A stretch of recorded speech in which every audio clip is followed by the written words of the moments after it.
How far would you go to start your own family? Even though we've tried different ways and options of having a baby, nothing worked out. They're desperate to grow their family. Some of them have long histories of infertility or pregnancy loss or cancer treatment, and I think we can all feel sympathy for that story. The surrogacy industry is worth billions of dollars. Starting at around $100,000 per child is a realistic cost. But here in Australia, it's illegal to compensate surrogates for their time and the risk. When we look at labour that is traditionally considered female labour, women's work, it is often devalued. I think it's exploitative to expect a woman to work for free while everybody else makes money off her back. Supporters view the practice as a modern and miraculous way to have kids. I'm just wanted and loved. I'm not a transaction at all. But critics warn it grooms and exploits women. It never occurred to me that I could back out of it. That would be refusing to allow them to have a child. And turns babies into commodities. It really can't be separated from the sale of children. So can we minimise harm without curtailing freedoms? And is our current system driving would-be parents into risky, costly and legally tenuous arrangements overseas?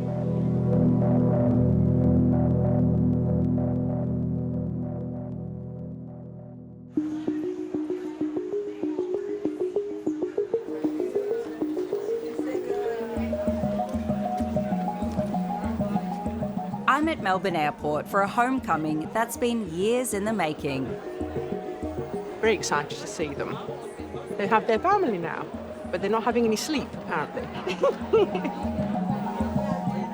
Richard and Angela Crossland are waiting for their son Edward, his husband Lewis, and their new babies, Quinto and Flora, who were born via surrogacy in Colombia. Were you worried that something might go wrong at some point and they wouldn't be able to return home with the babies? Yeah. My concerns were because they came from Colombia and their passports, they've got little Colombian passports now, are they going to get all the paperwork right to get them here, to get them actually home? That concerned me, but it's worked a treat because they're getting their bags now. It's so exciting seeing all the families reunite. It feels very loved, actually.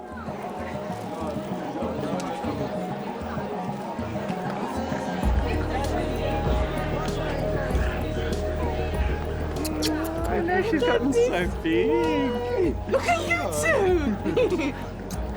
Look, Grandpa. This one is brand new. It's been a big journey, but yeah, excited for our new life here back in Australia. How did the babies go with the international flight? Very well, actually. I think it's perfect sleeping conditions because there's a humming noise, slow rocking, and they got to eat much more frequently than normal, and pitch black darkness. So yeah, they actually went really, really well. All the flights. You two, on the other hand, did not sleep at all. I hope you brought 2 cars, or 3 cars, the amount of stuff we've got. Put his arms in.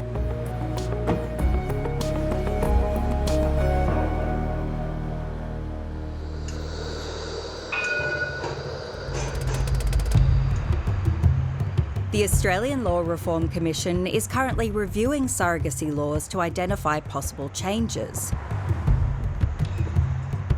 As a journalist and mum-to-be, I want to find out why more Australians are turning to surrogacy, despite the hoops and the stigma that still exists. Do you need a change? Well, we did explore things in Australia, but based on current rules and legislation, it's pretty challenging.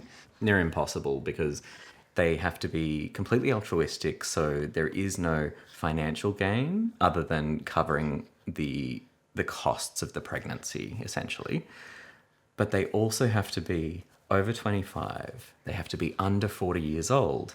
They have to have had their own kids already. We've always wanted to have a family. Kids have been a big part of our lives. We've been foster carers, we are uncles, and it's just something that we've always wanted to explore beyond that for ourselves. We had a lot of people say, not maliciously, but kind of ignorantly, did you look at adoption? And those people guaranteed have never researched adoption, especially international adoption. It's basically non-existent now in Australia. The wait lists are decades long, and there's thousands of potential parents per child. And so surrogacy is really the only option. And for us, international surrogacy was the only option. Sarah Jefford is a surrogacy lawyer and former surrogate herself. She's familiar with the obstacles facing would-be parents. Each state and territory has their own surrogacy laws, which really means that intended parents and surrogates are navigating a postcode lottery about which laws to access. In some states, it's illegal to have a baby through commercial surrogacy overseas. But it still happens, and so far, there haven't been any prosecutions. The laws exist as a deterrent to stop people from going overseas, but I know that it's not really operating as a deterrent. It's not working. Edward and Lewis say they chose Colombia based on recommendations from other same-sex couples. And while they've had a positive experience, it's been long, complicated, and incredibly costly. We had the one egg donor for both babies. So I'm the genetic father of Quinto, Lewis is the genetic father of Flora, with the same egg donor for both.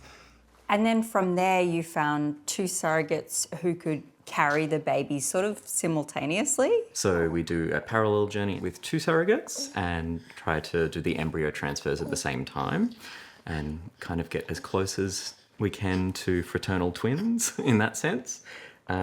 These two were born about 6 weeks apart. Do you have a sense of how much you've paid over the years? Probably lost track exactly. It hit the 200,000 mark, and that's before even considering the flights, the accommodation, the translations, the DNA tests, all of that sort of stuff on top of the creation of the babies. In Australia, commissioning parents must pay lawyers, counsellors, doctors, and IVF clinics. Those headed overseas face additional costs, from legal documents and hiring a surrogacy agency to paying the surrogate. It's a route that's only available to those with large salaries or savings. It can be very expensive to engage in international surrogacy, including upwards of 200,000 American dollars. What I think, though, is that intended parents are desperate and they will find the money, or they'll pursue surrogacy in a cheaper framework that might be less well regulated. It can be terrifying, I think, to have a child that might be born in another country where you perhaps don't even speak the language, and you are relying on agencies and clinic staff and a surrogate that you may never have met to do the right thing by you. Do you think there are clinics or organisations that are preying on the desperation of some people to become a parent? Yes, absolutely. What I see is programs that advertise as guaranteed baby programs or travelling surrogates. And that's where a surrogate comes from one country to live in another country so that she can be a surrogate. Unfortunately, the other word for that is human trafficking. If an Australian citizen is engaging in surrogacy that potentially traffics her or exploits her or commodifies the child that's born, then the Australian government has a responsibility to do something about that. The best thing that they could do is make it easier for surrogacy in Australia so that people don't feel compelled to go overseas. But not everyone agrees with Sarah's assessment. Critics of surrogacy, ranging from radical feminists to religious groups, want to see the practice banned entirely. I'm Catherine. I'm a founding member of Abolish Surrogacy Australia. The litany of abuses, exploitations and crimes that go along in surrogacy is massive. People's idea of surrogacy as this little family and their little personal struggles, that does not represent or reflect in any way the global surrogacy industry, which is a massive trafficking industry of exploitation of especially women and babies. If you want to have a child-centred perspective, and you should have a child-centred perspective because that's our duty as adults, there's only one option here. We really have to just abolish surrogacy. Surrogacy is illegal in various nations, including Germany and Finland. Several Southeast Asian countries have banned foreigners from seeking surrogacy. Meanwhile, Italy and Spain have cracked down on their own citizens accessing the practice overseas. But altruistic surrogacy, where no payment is exchanged, is legal in many nations, like Canada, the UK and New Zealand, as well as Australia. There's groups all over the world, and the movement against surrogacy is really big in Europe. Australia's actually quite pro-surrogacy, unfortunately. As a child of forced adoption, Catherine feels intimately connected to this topic. I was separated from my mother at birth. My hospital records from my birth record after I've been taken, screaming all night, glucose offered to little effect, crying all night, refusing food, sleep. These are all my reaction and my calling behaviours to try and find my mother. My human rights were violated. The screaming, crying baby is still inside me and I can never put it to rest. She believes such harms also apply to the separation of surrogate mothers and babies. A baby has no idea that DNA from a different person is used in their creation. I believe the loss of that relationship with their gestational mother has a whole lot of impacts psychologically, emotionally, physically. The mother is a victim, but so is the child.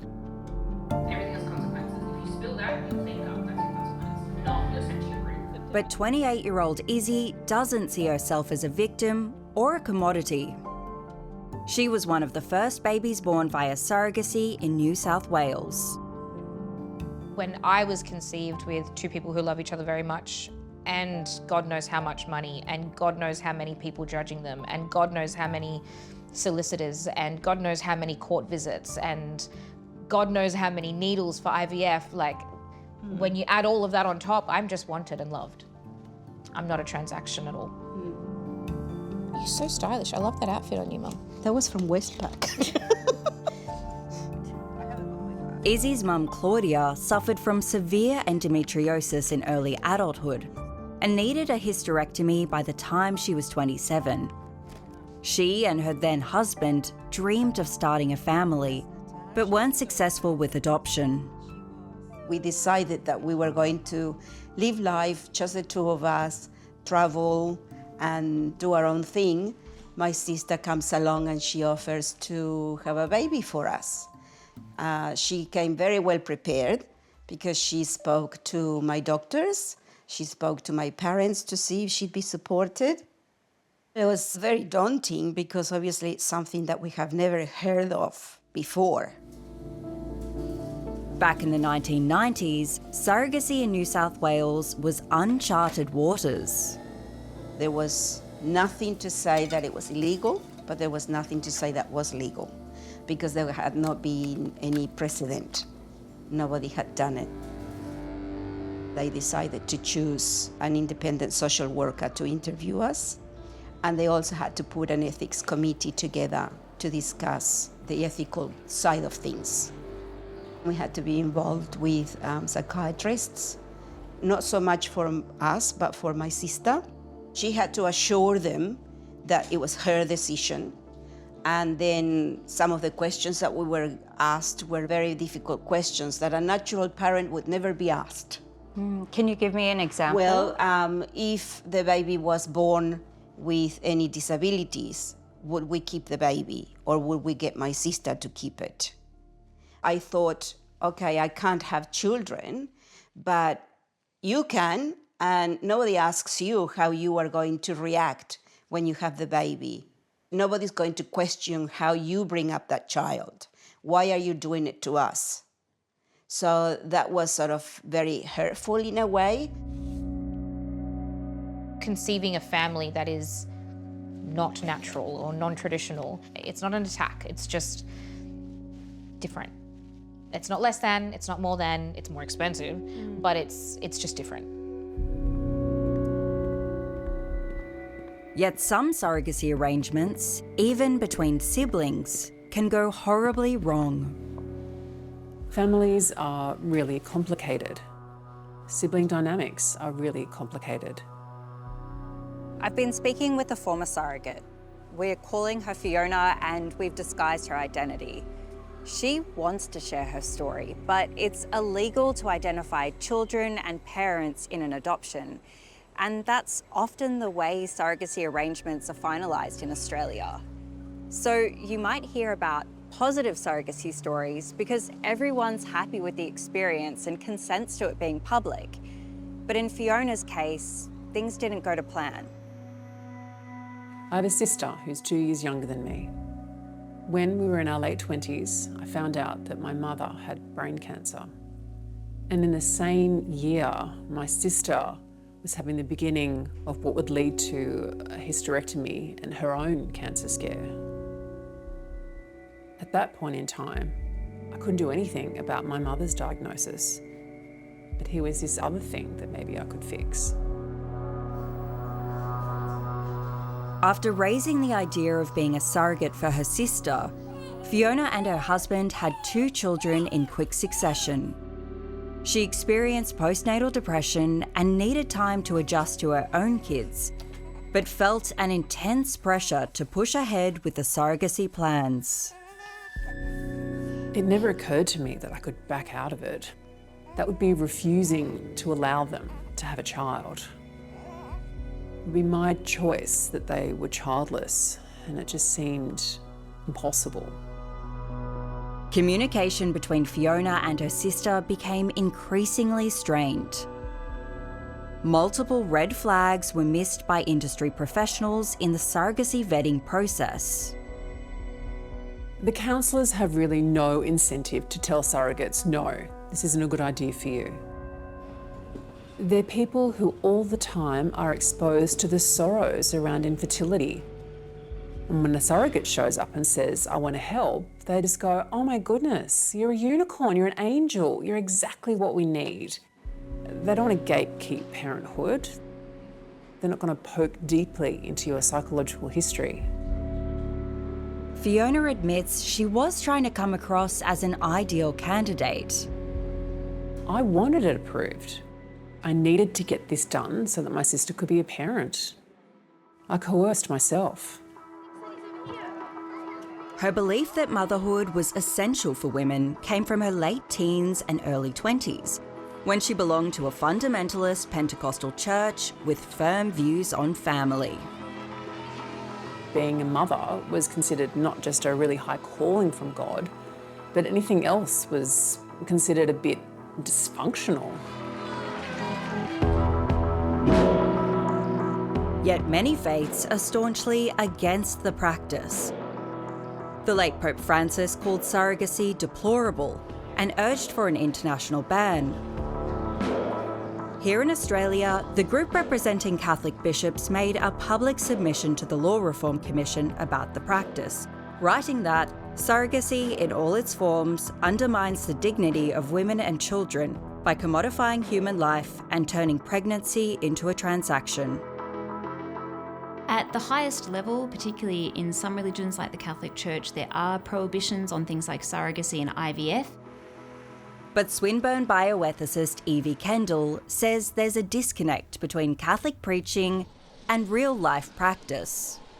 Research does indicate that Catholic families are using these services at the same rates as non-Catholic families. So recognising that some people might feel very conflicted that they have used IVF to have a child, even though their own religious practice says that they shouldn't.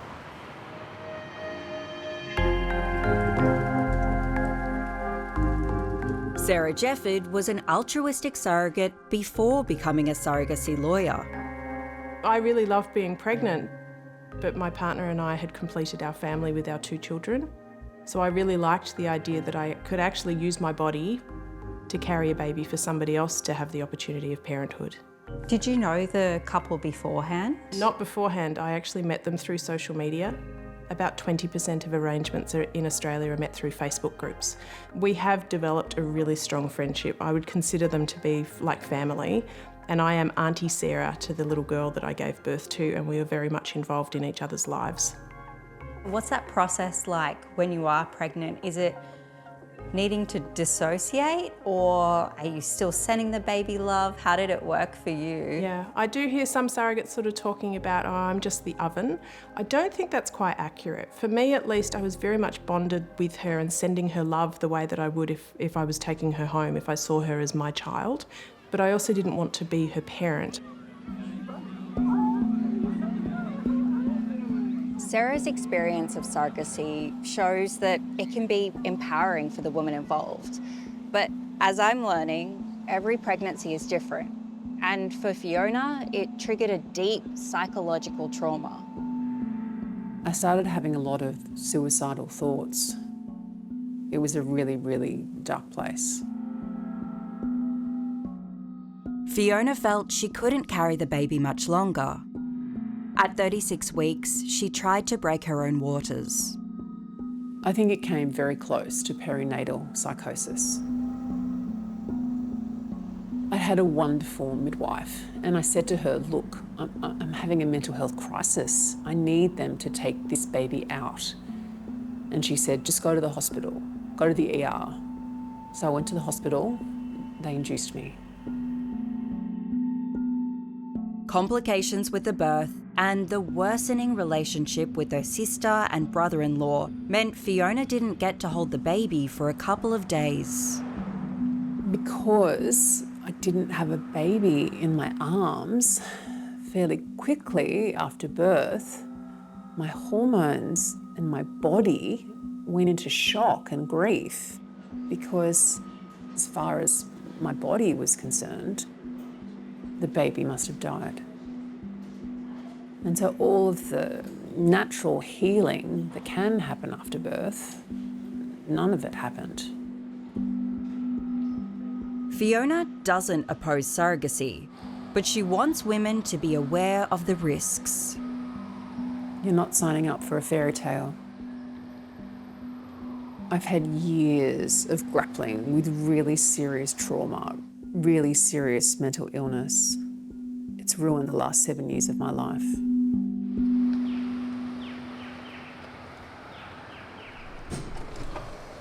Fiona's story might be an extreme case, but for me, she represents someone who was let down by the system. And it is hard to grapple with that duality, that for many families and surrogates, it's the most beautiful, life-affirming experience. But it also can't be denied that without regulation and real checks and balances, surrogacy can also lead to great pain. We have to try and do the best for everyone and come up with a middle ground where we are promoting autonomy, promoting freedom, respecting that people can make their own decisions, while also protecting people from coercion, protecting them from potential exploitation. And that includes things that are non-financial. That can be family pressure, that can be psychological pressure, whatever it is. Dr. Kendall believes that consistent laws across states and territories will stop Australians from making risky surrogacy arrangements overseas. Prohibiting surrogacy just drives it underground and makes it less safe for surrogates, less safe for commissioning parents, and ultimately for those future children as well. The worst case scenario is an Australian couple believe that they've done everything right and that they will be taking a baby home with them, and then they find that that baby is not eligible to enter Australia, or that they are not recognised as the legal guardians of that child. But objectors to surrogacy, like Catherine, want the practice banned, not legalised further. The question is, can we lead the world with lots of other countries that have abolished surrogacy, or do we traumatise a demographic of our population and let them come crawling out in, 40 years' time saying, can we have a national apology? What you did to me was awful. It's horrible. You've turned me into a commodity, you've traded me. And what would you do in this situation? But that'd mean people like Izzy wouldn't exist. I think that for me, it's just a very natural thing to know this is the way I was born and this is the way I was created and this is the way I exist. Parents are who love you and who you love back, you know, and who raise you. While Sarah wasn't paid to be a surrogate, she believes it's time to compensate women for the pregnancy, labour and birth. I wasn't motivated by money, and the vast majority of Australian surrogates are not motivated by financial reward. Over the years, though, I've really come to discover that altruistic surrogacy is not necessarily more ethical, and that you can compensate surrogates without making it a sale of a child. The only way that asking a woman to be altruistic and carry a baby and do it without any financial compensation is if everyone else in the process, the lawyers, the IVF clinics, doctors, psychologists, if all of them were doing it altruistically as well, then it's fine. At the moment, everyone else makes money as in part of this multi-billion-dollar industry, except for the woman who's got the highest risk and doing the most work. So we believe that surrogates should definitely be compensated fairly. People want babies and they're going to get them. Surrogacy is not going anywhere, so all we can do about it is have the most informed, ethical, healthy surrogacy models, have the least damage. We're very lucky. We've got 2 wonderful kids. We've got surrogates who have helped make this happen, who we've got great relationships with, and we're now getting to live the dream that so many people want to have.